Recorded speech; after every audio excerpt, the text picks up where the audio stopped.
My mother-in-law humiliated me with cruel jokes disguised as humor for 10 years at every family event, but I've had enough. My mother-in-law Dorothy thought she was hilarious.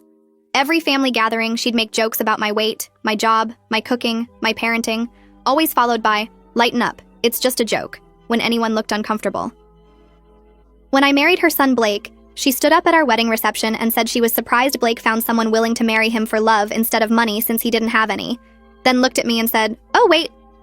Everyone laughed nervously while she beamed like she'd delivered the best toast ever.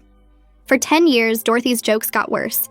She'd introduce me as Blake's first wife, then laugh saying she was kidding, but statistics didn't lie. She'd tell my kids that mommy couldn't help with math homework because some people just weren't born smart. She'd announce at dinner that she made extra food since I'd probably eat everyone's leftovers anyway. When our daughter Lily was born premature and spent weeks in NICU, Dorothy visited once and joked that Lily was trying to escape already. She said maybe the baby knew something we didn't about her parents. Blake would weekly tell his mom to stop, but Dorothy would say he'd lost his sense of humor since marrying me. Every holiday became a performance where Dorothy was the comedian and I was the punchline. Christmas meant jokes about my gifts being cheap because teachers don't make real money. Thanksgiving meant comments about me eating for two when I wasn't pregnant. Easter meant cracks about me probably hiding eggs because I was good at hiding my real personality until after the wedding. Birthday parties meant Dorothy telling everyone the story of how Blake could have married his ex Rachel, but settled for me instead. She'd always end with kidding, but nobody ever laughed. Blake's dad Richard would stare at his plate while Blake's sister Amy would suddenly need to check on something in another room. I tried everything to make Dorothy stop. I asked her privately to be kinder, and she said I was too sensitive for my own good. I tried joking back, but she'd get offended and tell everyone I was mean to her.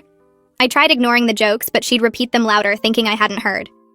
Blake tried talking to her, but she'd cry about how nobody appreciated her humor anymore, and everyone was so serious these days. She'd promise to be better, then show up to the next event with fresh material about my failures. The breaking point was Lily's 5th birthday.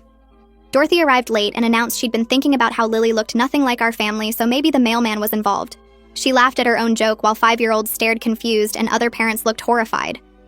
When Blake told her to apologize, Dorothy said it was just observational humor, and we needed to teach Lily not to be soft like her mother.